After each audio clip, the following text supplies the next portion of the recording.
Hello everyone, স্বাগতম আপনাদের সবাইকে নতুন আরো একটি ভিডিওতে। তো বন্ধুরা, আর দেরি না করে চলুন শুরু করা যাক আজকের এই ভিডিওটি। তো আমরা প্রথমে গেমস ওপেন করে নিব, দেন আরেকটি ফোনে রিমোট ওপেন করে নিব। তো দেখতে পাচ্ছেন দুটি অটোমেটিক্যালি কানেক্ট হয়ে গেছে।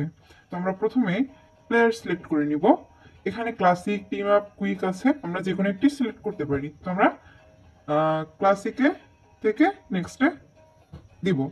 এখানে আমরা আমাদের ইচ্ছা অনুযায়ী প্লেয়ার সিলেক্ট করতে পারি। তো আমরা প্রথমে দুইটি প্লেয়ার সিলেক্ট করে নিব, দেন প্লে করে দিব।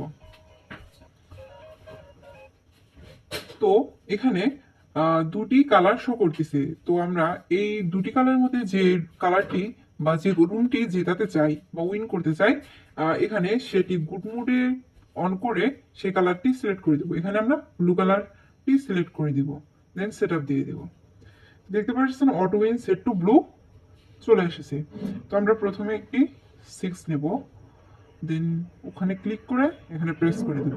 দেখতে পাচ্ছেন 6 উঠে গেছে। আমরা এবার একটি 5 নেব, এখানে সিলেক্ট দেওয়ার পর আমরা এখানে প্রেস করে 5 নিয়ে নিয়েছি। এবার সবুজ ঘরে আমরা প্রথমে একটি 6 নেব, দেন এখানে প্রেস করে দেব, 6 বের করে নিব। আবার একটি 6 নেব, আবার 6 সিলেক্ট দিয়ে দেব, এখানে প্রেস করে দেব, 6 উঠে গেছে। এবার একটি 2 নেব, এখানে প্রেস করে দিলাম, 2 উঠে গেছে। তো বন্ধুরা, এটা খুব সহজেই ইজিলি কাজ করে এবং খুব সহজেই আমরা প্রত্যেকটি ম্যাচ জিতে যেতে পারবো।